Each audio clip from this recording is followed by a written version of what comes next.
নমস্কার, আপনাদের সকলকে সনাতনী ভয়েসে স্বাগত। কেশপুরের জনসভায় দাঁড়িয়ে তৃণমূল কংগ্রেসের সেকেন্ড ইন কমান্ড তার দলের নেতাদের হুঁশিয়ারি দিয়ে বলছেন যে নিজেদের রেষারেষিতে যদি দলের বদনাম হয় তিনি ছেড়ে কথা বলবেন না।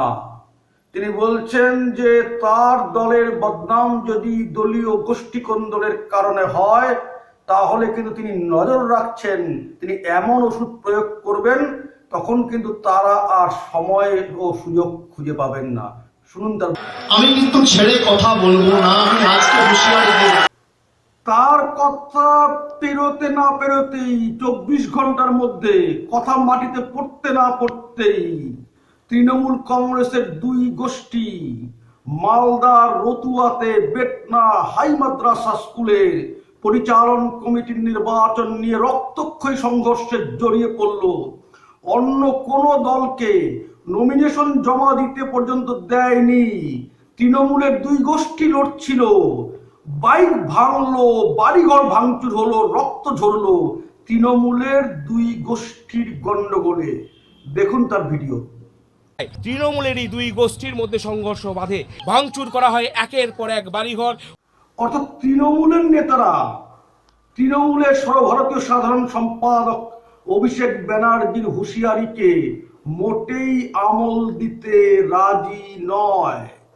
ওই সভায় অভিষেক ব্যানার্জি এটাও বলেছিলেন যে আবাস যোজনার ক্ষেত্রে রাজ্য সরকার ঠিক মতো তালিকা তৈরি করেছে, কেন্দ্রীয় দল এত ঘুরছে কোনো কিছু খুঁজে পায়নি, রাজ্যের টিম নাকি ঠিক মতো রাজ্য প্রশাসন তালিকা তৈরি করেছে। শুনুন এই বিষয়ে তার বক্তব্য। দেখার জন্য, ভুল ধরার জন্য একটাও ভুল। এবার দেখুন, কেন্দ্রীয় টিমের কাছে গ্রামবাসীরা অভিযোগ জানিয়ে কত চূড়ান্ত দুর্নীতি আর অনিয়ম বলছে সেটাও শুনুন। অভিষেক ব্যানার্জির মনে হচ্ছে এই ভিডিওগুলো দেখা নেই, দেখলে ভালো করতেন। সব গরিব মহিলাগুলা হচ্ছে ঘরের লিস্টে কোনো নাম নেই। একটা কথা দেখলাম, অভিষেক ব্যানার্জি নরেন্দ্র মোদীর কাছ থেকে পুরোপুরি নকল করেছেন। আমি 7-8 বছর আগে দেখতাম নরেন্দ্র মোদী বিভিন্ন রাজ্যের জনসভায় গিয়ে ভাষণে বলছেন, বিশাল জনসভায় দাঁড়িয়ে বলতেন जो प्यार आप मुझे दे रही है मैं उसे लौटाऊंगा, बेस के साथ लौटाऊंगा विकास करके।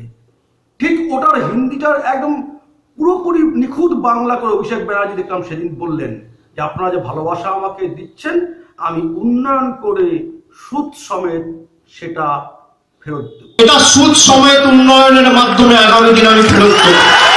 ওই সভাতে অভিষেক ব্যানার্জি আরেকটি কথা বলেছেন, যদি সিপিআইএম বা বিজেপি বা কংগ্রেসের কেউ নমিনেশন জমা দিতে না পারেন সন্ত্রাসের কারণে তাহলে তাকে ফোন করে বলতে, তিনি ফোন নম্বরও দিয়ে দিচ্ছেন, তাকে ফোন করে বললে তিনি এসে দাঁড়িয়ে থেকে নমিনেশন করাবেন। শুনুন তার বক্তব্য। না করতে পারেন সরাসরি আমায় জানাবেন, আমি এসে মনোনয়ন করিয়ে দিয়ে যাব।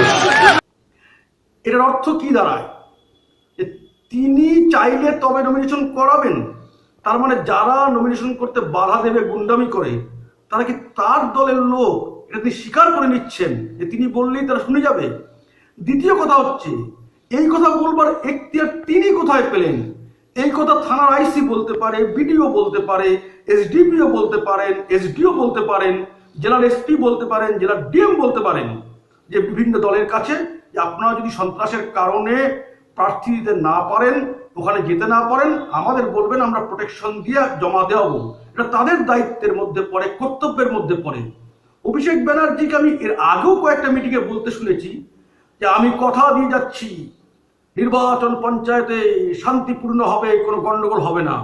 ওই কথা বলবার তিনি কে? তাকে এই এখতিয়ার কে দিল? এই কথা রাজ্যের স্বরাষ্ট্রমন্ত্রী বলতে পারেন, স্বরাষ্ট্র সচিব বলতে পারেন, পুলিশের ডিজি বলতে পারেন, এডিজি ল অ্যান্ড অর্ডার বলতে পারেন, রাজ্য নির্বাচন কমিশনার বলতে পারেন। তাদের দায়িত্বের মধ্যে পড়ে, এখতিয়ারের মধ্যে পড়ে।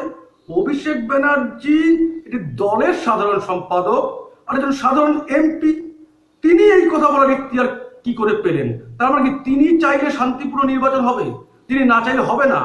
মানে পশ্চিমবঙ্গের নির্বাচন শান্তিপূর্ণ হওয়া কি অভিষেক ব্যানার্জির ইচ্ছার উপর নির্ভর করছে, তিনি চাইলে তবে হবে, তিনি না চাইলে হবে না? এই প্রশ্নটা রাখাই আমার আজকের বক্তব্যের মূল উদ্দেশ্য। এই প্রশ্নই আমি আপনাদের কাছে রাখছি যে অভিষেক ব্যানার্জি চাওয়া না চাওয়ার উপর কি পঞ্চায়েত নির্বাচন শান্তিপূর্ণ হওয়া নির্ভর করছে? আমি আপনাদের কাছে অনুরোধ করব, যারা চ্যানেলটি সাবস্ক্রাইব করেননি এই চ্যানেলটিকে সাবস্ক্রাইব করবার জন্যে, সকলের কাছে পৌঁছে দিতে আমাদের সহযোগিতা করবার জন্যে সকলকে অনেক শুভেচ্ছা। ভারত মাতার জয়।